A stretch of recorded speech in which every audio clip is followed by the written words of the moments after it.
Right. And the reason why I say now it seems like it's even more timely is because due to the COVID-19 pandemic, our students are now remote learning. And not only are they using digital media, but parents are. And if they're of a generation that never had this much freedom when it comes to social media, That's right. it can be a Pandora's box. So it's not only the kids that need to be aware what they share online, it's the parents. Because again, we're going to come out on the other side and we're going to be judged by our social footprint. That's why digital citizenship is so important. First impressions are lasting impressions and they matter.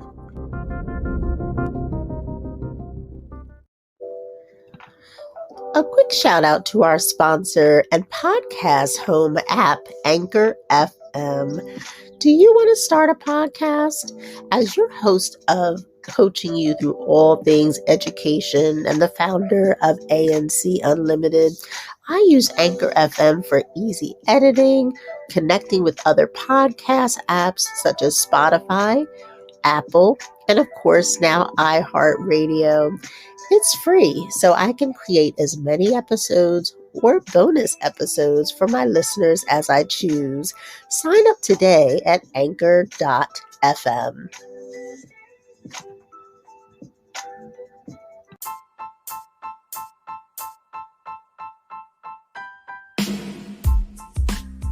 Connection, engagement, rigor, success. Here on Coaching You Through All Things Education podcast, we are building a legacy of success together, one episode at a time, each Tuesday at noon. As your host, Anne Labangana Clay of ANC Unlimited, we will unpack relevant topics in education together. And when I'm not podcasting, coaching, or consulting, stop by our website, afunlimited.org, for our new blog, Coaching You EDU, and a menu of services.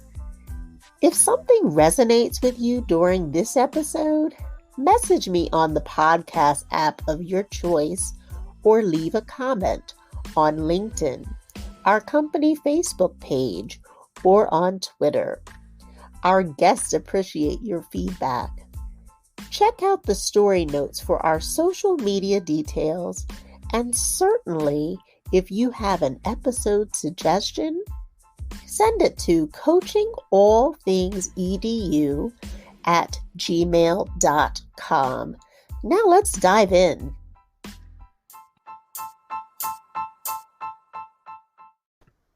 Hello, and welcome to episode 28 of Coaching You Through All Things Education podcast.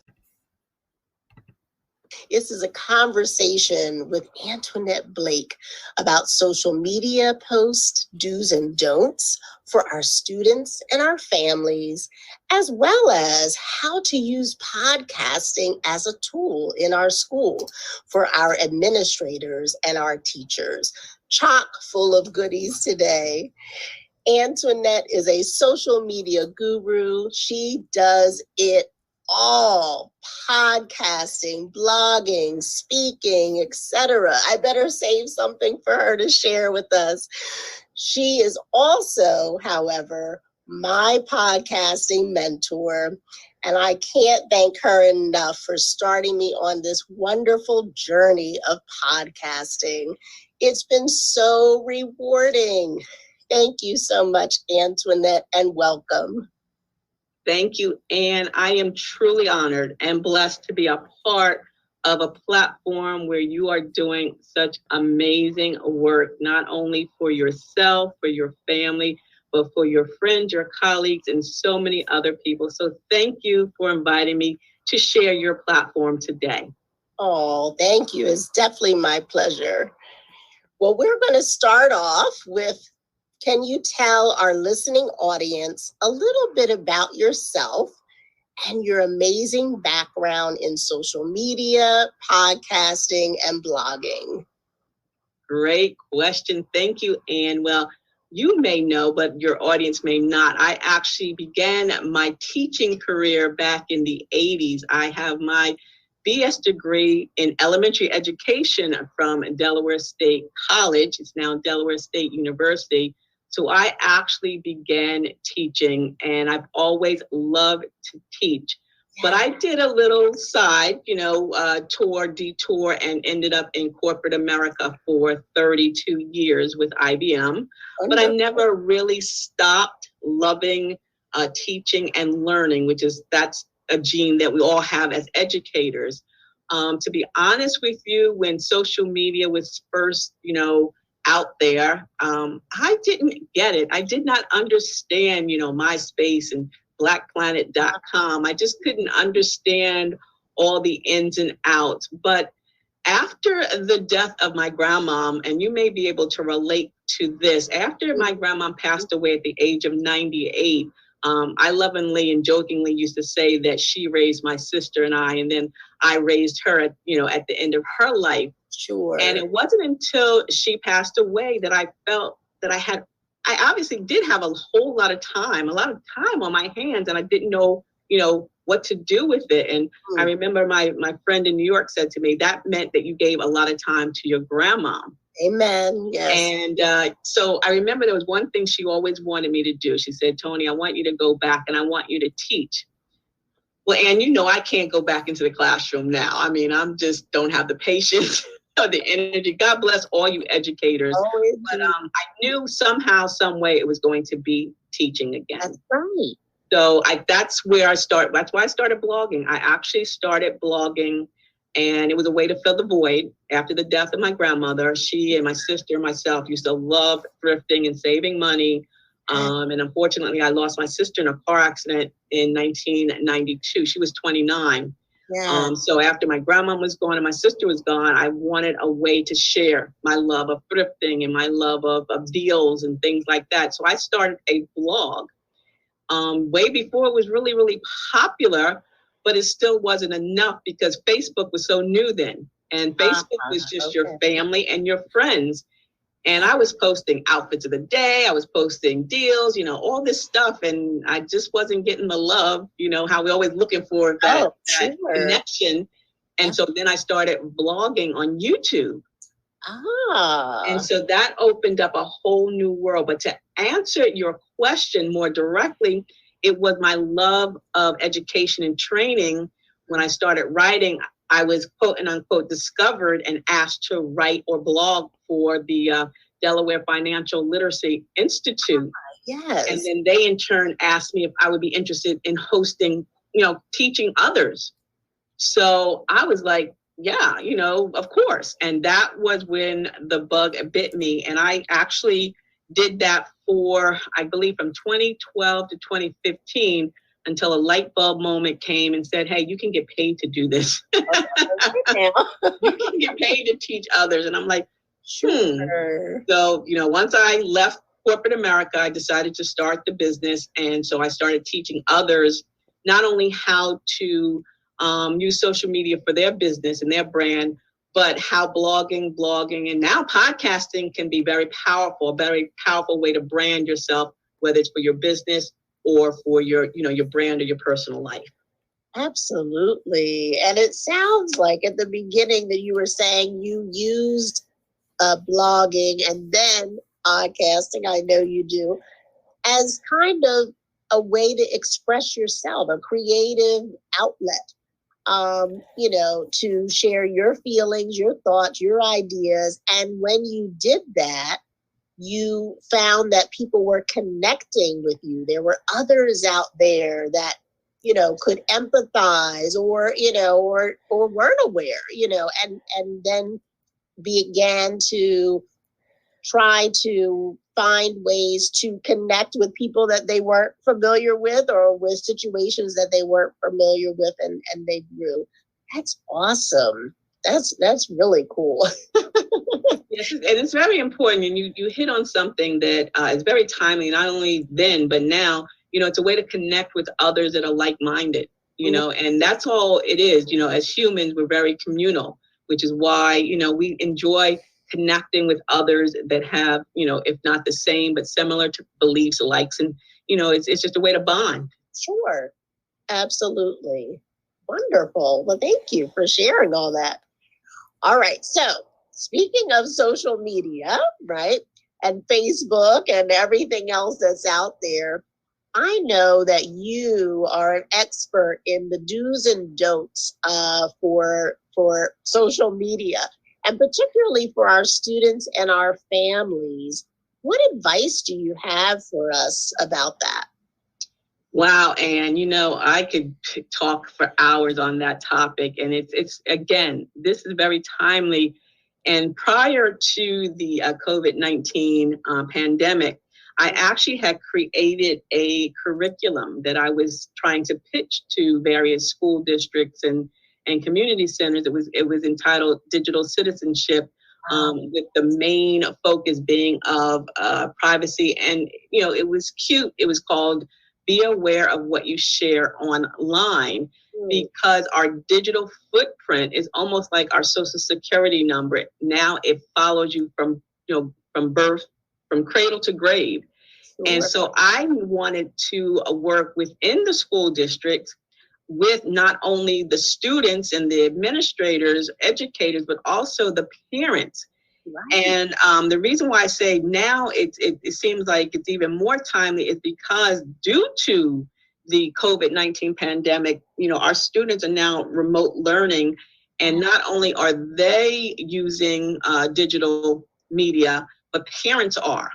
And if they're of a generation that never had this much freedom when it comes to social media, that's right, it can be a Pandora's box. So it's not only the kids that need to be aware what they share online, it's the parents.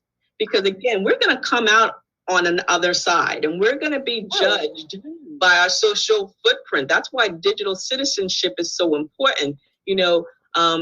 First impressions are lasting impressions, and they matter. And in today's world, your first impression is Google. That's what people look for and find you.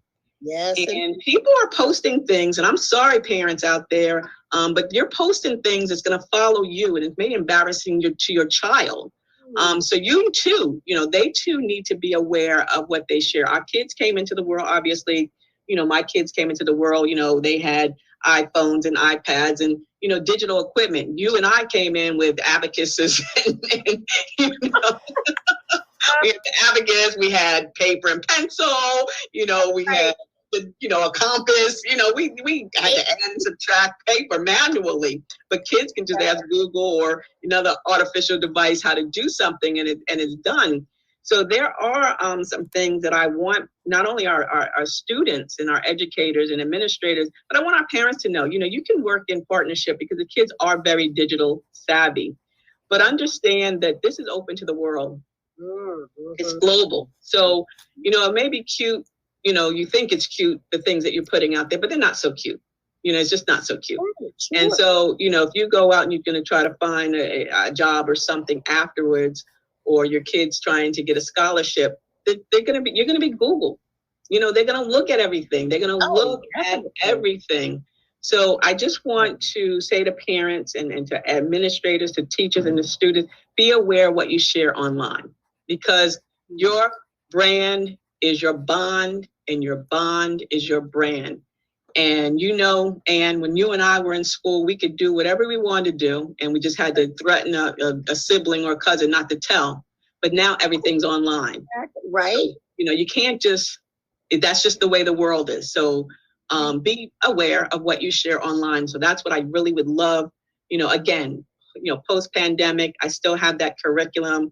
So if there's anybody out there, any educators, administrators that are looking to have me come in and speak to, your groups, that's one thing that's so very important. I mean, your digital footprint is more important than your social security number anymore.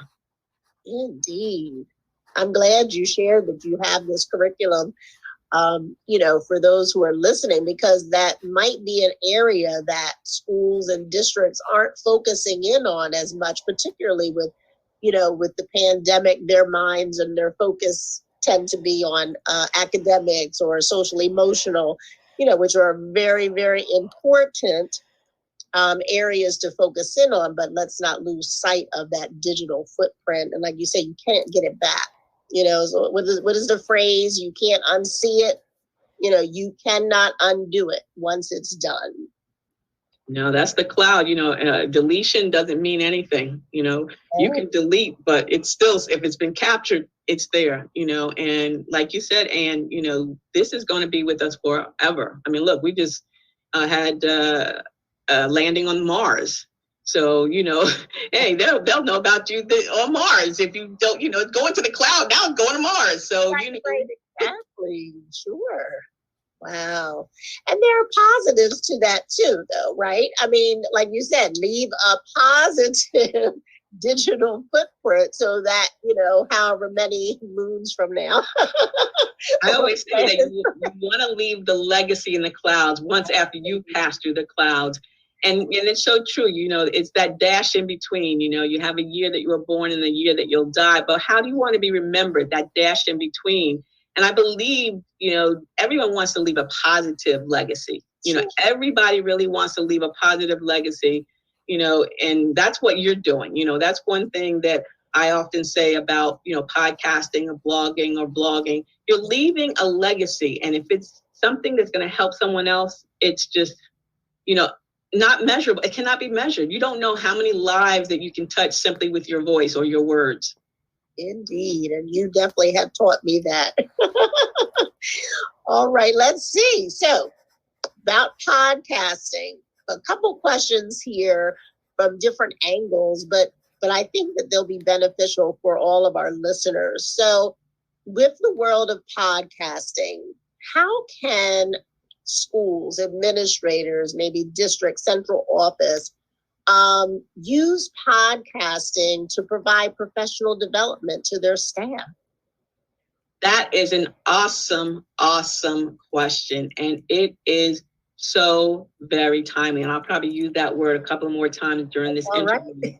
But podcasting is powerful. You know that. I know that. Michelle Obama knows that. Anybody who has a podcast, Meghan Markle and Prince Harry, they know that. I mean, podcasting is very powerful because it's a way in which you can share a message that is bigger than a text flow. So for that answer, it's going to be like a two-parter because, again, I don't know about you, and there's no offense to anybody that loves Zoom, but I don't like Zoom. I'm tired of Zooming. I've been Zooming for a long time, and it was always cool just every once in a while. But to have have a Zoom is just too much for a lot of people. Sure, absolutely. And sometimes having a voice in your ear, is soothing. It's better. So if a school decides, okay, we're going to have a podcast for, the third graders or the fourth, or whatever, however you want to make it, those lessons or those announcements or those opportunities or those things that's going on can be created that is a way that your listener, they can listen to it at their leisure. That's the thing, listening at their leisure. Yes. They don't have to be sitting here upright, staring into a Zoom camera. Right. Because sometimes people just want to lay down. Right, sure. Do a yoga pose, walk the dog, cook some dinner. But they pop those earbuds into their ears and they can multitask. Absolutely. But yet the words is, from the mouth is going to the ears, because as I've taught you and others, I tell you that the relationship of a podcast is very intimate, because the largest, organ that we have, the largest, this is an R-rated show, but the largest sexual organ that anyone has is between their ears, and that's their brain. Right, yes. When you plug into somebody's brain, you're having an intimate relationship with them. Sure. So schools should take advantage of not only creating podcasts for their staff or for their administrator, but for the students. Yes. Because now the students can pop those earbuds, because they're going to be listening anyway. I mean, they're on their phone 24/7, 365. Definitely. So why not turn some of those lessons into podcasts? That's right. And then the kids can listen to them at their leisure, and they don't have to be sitting in front of a Zoom camera. They can be laying on the floor, on a headstand or, on a yoga mat, but listening to the lesson, And then if you create a podcast where you're like you and I are doing, we can interview. So we can interview administrators, we can interview teachers, we can interview students, we can have students read books and stories. They can become a part of the podcast. And it's an incentive. It's like Radio Reimagined. You know, we talked about Radio Reimagined. Remember, what's that episode of The Christmas Story? You remember when Ralphie and his little brother, they had to listen to Little Orphan Annie every night? And they would jump in front of that, you know, that radio, and they would just listen, and their imagination is wild. And that's what happens. You know, you can listen to something and then use your imagination to create whatever it is. You know, you don't have, based on your experiences, you can create the characters that's being read to you.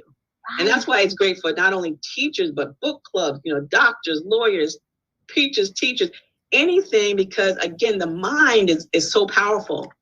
Yes. You know, and your voice can just literally change somebody's life, and they're just listening. It's like, wow, I never thought of it that way. Or, you know, this is a great way. So instead of having a Zoom meeting, administrators every Friday at 4 or 3, whatever, why not drop your podcast and say, okay, new podcast, new episode. This is what's going on. We need your feedback by Monday at 2:00. So you give them the whole 3 days to listen to that episode. And they don't have to be sitting there staring into a computer, you know, or staring into a Zoom. And then you take away the, suppose someone's living in a home that is not camera ready.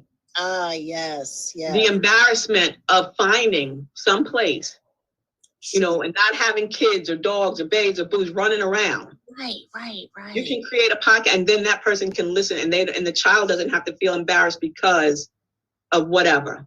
You know, I mean, again, it's first impression or lasting impression. Then you know how you feel if you get on camera and you may have forgotten you have something hanging behind you, like, oh my goodness, I didn't realize that was hanging there. I forgot my makeup.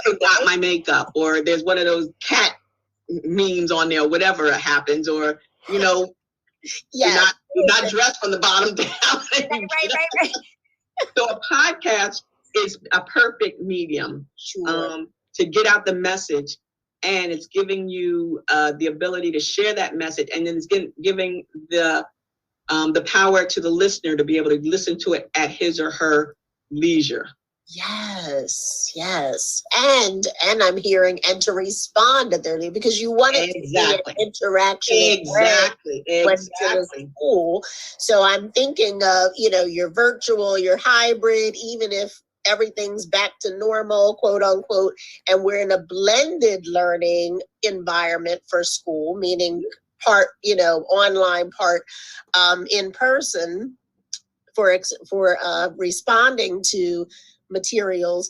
That's perfect. You listen for however long, you listen at midnight, right? Whenever it works for you. But then that's where that platform comes in. I think of Schoology, Nearpod, you know, I'm naming all these different things, you know, where students can respond in the way that works for them when they have the chance to do so. So you brought up some really great examples. Thank you so much for ways that, you know, like you said, no staff meeting at 3 or 4 o'clock in the afternoon, you know, listen to it over the weekend or however much time, and then get back to me, you know, with some feedback. You mentioned for using it with our kind of like an update. You said the Radio Reimagined, right? School announcements, you know, how we have like literacy night or something like that. Wouldn't that be incredible to have a podcast where you had, you know, authors reading, or with a combination of students, right, sharing their writing, maybe pieces, or even sharing how they, you know, have a writer's workshop, you know, how they engage in that type of activity, etc. So I think it's very student-centered. I think that podcasting in our schools is perfect for our educators as well. You gave us lots of great tips. My brain is spinning with ideas about how to include. And you can do this for what? Free, right? There you go. Start free. $0, right? Exactly. On a free platform by simply using your smartphone. phone, your iOS or Android device. That's it. You have to, be one or the other. And that, that, my dear, right there, if that's not incentive enough, I mean, because, it's a hardship for most of us, and especially for educators, to have to always, I remember my husband, he retired from the Red Clay School District, and I know, he would buy things for students. I mean, you just had to always come out of pocket. That's why you guys still get that $250, tax quote unquote write off, but you spend more than $250 anyway. But, it wouldn't be anything else out of your pocket. You have your phone, and the kids have their phone, and the parents have their phone. I mean, most people have phones versus a laptop, right? Right, definitely, sure. And it's right there, like you said. Right in the pocket, right in your pocket. Absolutely. I've even got another thought. I know you've always got me brainstorming great ideas. So even if you had like a kind of a playlist, right, for students, listen to Michelle Obama's episode on blank, right, whatever that topic is, and then find another podcaster, and have like this little playlist, right? So because there's such a wealth of information out there on podcast and entertainment too. Entertainment, and every subject can be covered, every class, every genre, from kindergartners, because, as long as you can talk. Right. And when the kids mostly start talking, so can you imagine, from cradle to grave, you're going to be talking. That's right. And that's all, and they're reading stories. And a great thing about it, I think it's a great motivation for students, because some students are not, they don't learn by reading, they learn by listening. That's right. Oh, indeed. So that's another great, and if you miss class, now it's kind of hard to miss class, but I remember when I was in college, if I missed the lecture, I couldn't catch up by reading. Right. I had to hear it. That was just, I was auditory. I had to hear it. So imagine if it was a podcast that I could, if I missed class, that I could pop my earbuds in and listen to the lecture.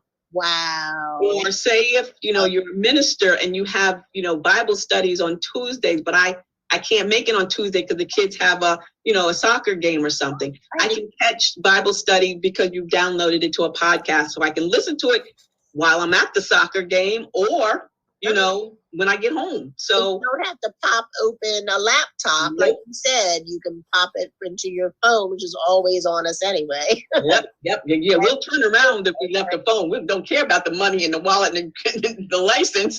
We'll risk getting pulled over. But I've got to go back and get my phone.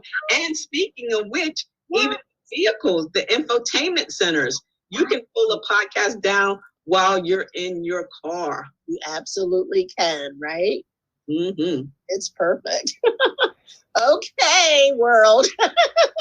Watch out. We've got some ideas and we can't wait to hear. So if you have a chance, when you see in the story notes, send Antoinette a little note about ways that maybe you're thinking about podcasting. And she will be more than happy to coach you right through the experience. Absolutely. That's fantastic. Well, this question is our last one, but it is trending on the show. And I know you're going to have a fabulous answer for us. If you could have a billboard with anything on it, what legacy message would you print on it and why? Wow. Well, I have two, but I'm going to stick with my mantra, because I look at that mantra every day, and I am so truly blessed again to be I'm in my 60th year. I'll be 60 in September. I know. And like I said, my grandmom lived to be 98 with no problems. My sister, unfortunately, was killed at the age of 29. So I know I've seen them both ends. Sure. So my mantra is going to be on my billboard when I look up and I'm driving down 95, and it says, when you wake up looking up, everything else is gravy, baby. You know what? Tomorrow is not promised. So that would be what I'd say. When you wake up looking up, everything else is gravy, baby. Yes, indeed. And isn't that the truth? Well, I tell you what, your legacy has preceded you, right? It's You are a living legacy, and I definitely thank you so much again for everything you poured into me so I can pour into others. This has been a fantastic conversation with you, Antoinette, and we look forward to having you on a future podcast about something else in the future. Oh, that would be great. And to your listeners, as you said, just drop me an email. I have a podcast 7-step checklist freebie printable that I'd love to offer to your listeners, and to also invite them to a few free presentations that I will be facilitating. If I can give you that information now or later, or yeah, you can tell us right now if you have time. Sure. So coming on the let's see, the 19th. Let's start with the 19th. That's 11. The 19th of March, I'm going to be facilitating a podcasting your business or your brand workshop. And this is actually being presented by BrandSwan. I will leave you the link so you can put it in your show notes. But I'm going to be talking about podcasting and why it's a great, for your business or your brand. And again, it's free. It's being presented. There's, you have to go on eBite to get to register. But I will leave you the link so that you have that for your listeners. But again, podcasting for your business and your brand on March 19th at 1 p.m., 1 to 1:45 p.m. So it's like a lunch and learn that you can listen to. And then they'll probably have a recording of it as well, so you could probably listen to it. So stay tuned for that. You can get more information on that as far on my blog as well, delblogger.com. Yes. And then this is what I'm so super excited about. Okay. I have been given the opportunity to open or be the whatever of a podcasting studio in Middletown, Delaware. Wow. At Helping One More Entrepreneur. It's actually home, but there's going to be a Blake's Booth podcasting studio. Awesome. And not only will you be able to go in and thank you. Not only will you be able to go in and do your own thing, but you will have they will have various packages, with 2 hour, 4 hours, or full day seminars or workshops. And I'll train you from soup to nuts. And you can attest that, when I give you something, I give you everything. Oh, indeed. So I'll have you from, learn whatever your topic, your niche, to up to monetizing. And that is going to be different offerings. And I'm so excited about that because, again, I want to offer that, to our students, especially our VOTEC students, because there's a lot of information that they can share on the trades. We can get the kids from the various high schools. So I'm putting that out in the atmosphere right now. So that's coming. Blake's Booth is coming to home. That is in April. So I'm going to leave you the link for that as well. But yeah, I've got if you just send me an email, or just go to delblogger.com. Yes. You get all that information as well. But again, I just truly appreciate you for all that you're doing because you have been knocking it out the park. You have been sharing some amazing content. Thanks to you. Well, I gave you the foundation and I gave you a couple of building blocks, but it was up to you to take it and go because, again, I can teach you. And just like with parents, we can tell our kids every day, all day, every day, how to do something. And if they don't listen, they just don't listen and they won't get it right. Well, but you listen and you got it right. I love it. Well, I tell you, like I said, I can't thank you enough for joining us today, but also for, shining your light on me and this podcast. Like I said, it's been incredible, an incredible journey that's just really beginning, right? And so thank you again for joining us today, Miss Antoinette. And thank you, Miss Ann. And again, I appreciate you for all that you do. You are leaving a legacy for others because your voice is definitely changing lives. So thank you. Oh, thank you.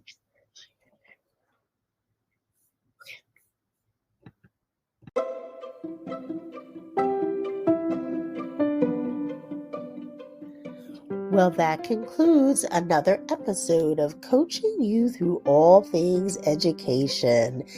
As Confucius states, those people who develop the ability to continuously acquire new and better forms of knowledge that they can apply to their work and into their lives will be the movers and shakers in our society for the indefinite future.